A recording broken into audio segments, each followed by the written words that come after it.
New Jersey is watching, the United States is watching, and the world is watching.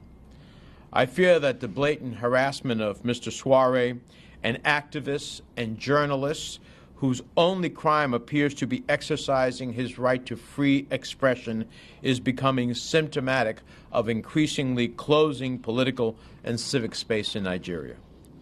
The Nigerian court had twice ordered his release on bail, and the state security agencies openly defied the court order each time, leading me to conclude either that Nigeria no longer respects the rule of law, or President Buhari is woefully out of touch with what agents of his government are doing in his name. This is unacceptable in a country that calls itself a democracy. Please join us. I'm sorry we have time constraints, so we started, but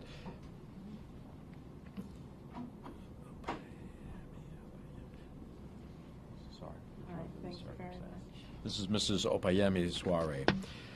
The court had twice ordered his release on bail, and the state security openly defied the court order each time, leading me to conclude that Nigeria is no longer respecting the rule of law, or President Buhari is woefully out of touch with what agents of his government are doing in his name. This is unacceptable in a country that calls itself a democracy.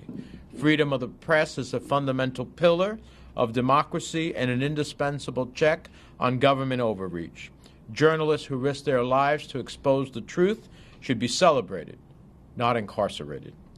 Over 200 years ago, our founding fathers had the foresight to recognize the importance of a free press to a fledgling democracy, enshrining it in our First Amendment.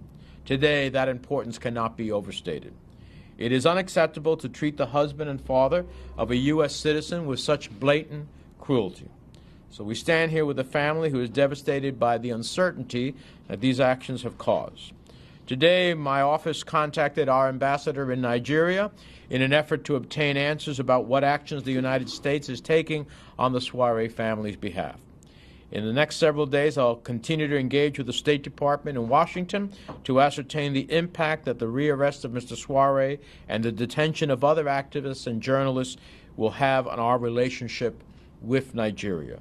My hope is that the bilateral relationship we have with Nigeria will be reassessed in light of these events. Mr. Sowore needs to be free, and he needs to be free now. The rule of law must be observed, and that means he should be liberated. With that, I invite Mrs. Sowore to say a few remarks. Thank you.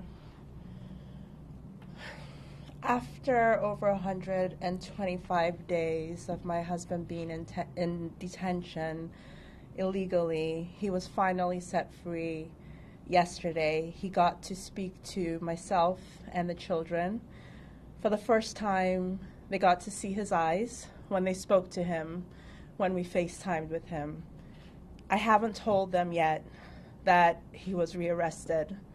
I am truly shaken to my core at what I witnessed this morning. I was woken up at 4 a.m. to see what I can only call truly outrageous and a gross disregard for the rule of law.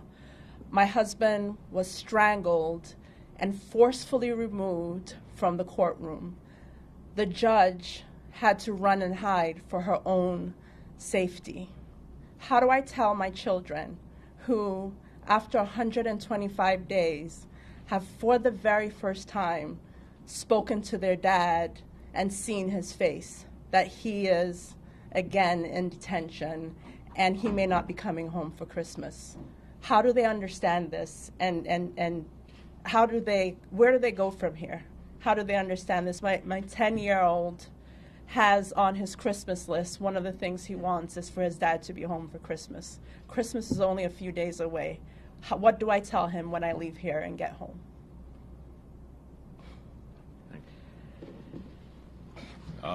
Mr. Sowore only seems to be having any difficulties because he's a journalist, actively pursuing the right as a journalist, speaking freely about what's happening in Nigeria. He is an activist and publisher of a U.S.-based Sahara Reporters newspaper, and we're going to continue to press until he's not only released, but he ultimately has the opportunity to leave Nigeria and be reunited with his family. We're happy to answer a couple of questions. Again, ma'am, sorry for everything that's going on. Again, you said that you saw the video of him being pained again and all. Again, what went through your mind when you saw this? I started physically shaking. The first thing that came out of my mouth is my children. How do I tell my children? I am truly afraid for his life, and at this point, I believe the only way to bring him home is with the help of the United States. And I can't say how grateful I am to not be at this alone. Sitting in my room this morning at 4 a.m., I truly felt helpless. But knowing that Senator Menendez is here supporting me and that he's helping to engage the U.S. government gives me hope that my husband will be home soon. Anyone else? Hi, how are you doing? Good.